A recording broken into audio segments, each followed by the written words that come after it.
Well, since Mr. McNeese was up here, in the spirit of history, I'll start at 1999, not quite as far back. I was sitting on my couch, just finished junior college, had absolutely no idea what I was going to do with my life. I finished 2 years of baseball and was kind of at a loss. I'd applied to some Christian colleges. No coach wanted me, no team wanted me.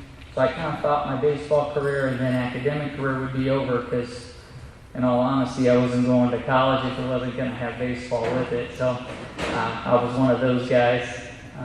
Hopefully there's a few others so I'm not alone. But I'm sitting on my couch watching an episode of Dukes of Hazzards, because who doesn't love those reruns, right? Who didn't want a generally honest? I mean, come on. I still want one. So anyways, I'm sitting there and a phone rings. And this is back before caller ID and cell phones. So if you can put yourself there for a minute. This guy answers the phone, and I answer, and he goes, "Hi, I'm Coach Rassick at York College." And I'm like, "What college? What is this? I'm in California." He goes, "I got a baseball scholarship for you." He'd never seen me play. He goes, "Well, I was an assistant coach at Cal Lutheran, which is where I had applied. And their coach's roster was full, and he'd come here and become the head coach." And he's like, "You're into Christian education, we can provide that. You're into baseball, we can provide that." So I made a calculated decision in approximately 12 seconds and accepted his offer, because why not? So then I grabbed an atlas and found out where Nebraska was. Because after all, I was educated in California, so don't judge too harsh. I had no idea what I was in store for. My dad gets home from work, and I said, "Dad, I'm going to York College." He goes, "Great! Where's York College?" And we all had that same experience. Of course, my mom started crying, and I'm making the biggest, worst decision of my life, and et cetera, et cetera. But for me, it was an opportunity. I had no idea what was ahead of me. Not a clue. I didn't know one single person.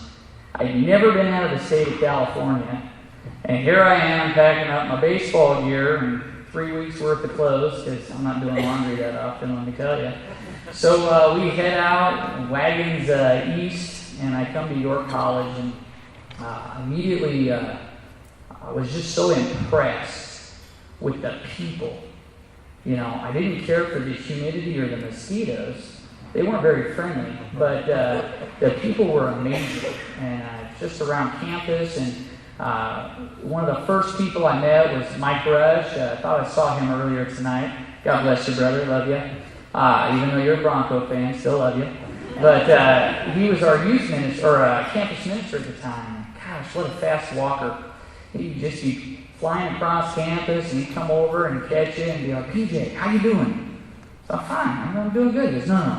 How are you doing?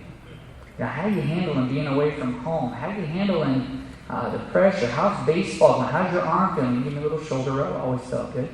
I like getting a shoulder rub. So I just remember that one of my first experiences was just the genuine nature of the people. Again, coming from, talk about outside, I wasn't Church of Christ. I wasn't a Nebraska native. I had no connection to York College.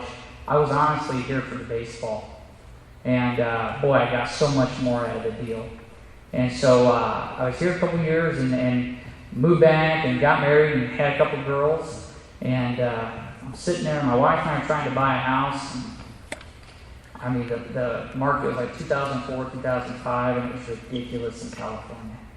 And realtor and I were talking, and he's like, "I know your dad, I owe him a favor. I'll help you get any home you want. I'll make it happen." And he said, "But you got to be honest with yourself. Is this really what you want? You're probably going to lose your home in a year or two. You just don't have the income." So I look over at my wife, and like our best dog died. And so I kind of looked at her, and we looked at some things, and I went home, and I've been praying about it for months. I just never felt right when I moved back to California. One of my greatest regrets is leaving York College to begin with. And so, sure enough, I'm laying there one night, and I look over at her, and I said, "What are we going to do?" She says, "I don't really know. We could live here, or we could do this." "What about Nebraska?" She goes, how soon can we pack? And so praise God, it was just awesome. She visited with my family when I was here as a student. And so we took the leap of faith. We only knew a couple people that, were still around from the college days. And, Dr. Miller, Major Miller, who was an amazing professor. I just had so much fun talking with that guy. You can talk to that guy forever about anything. And, I know Dr. Roush was there, and so I had these connections and these people that I felt like I knew a little bit. I'm like, yeah, they're probably not even going to remember me.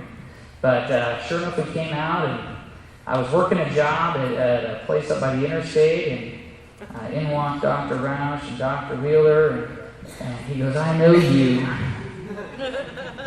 And he does his Dr. Roush look,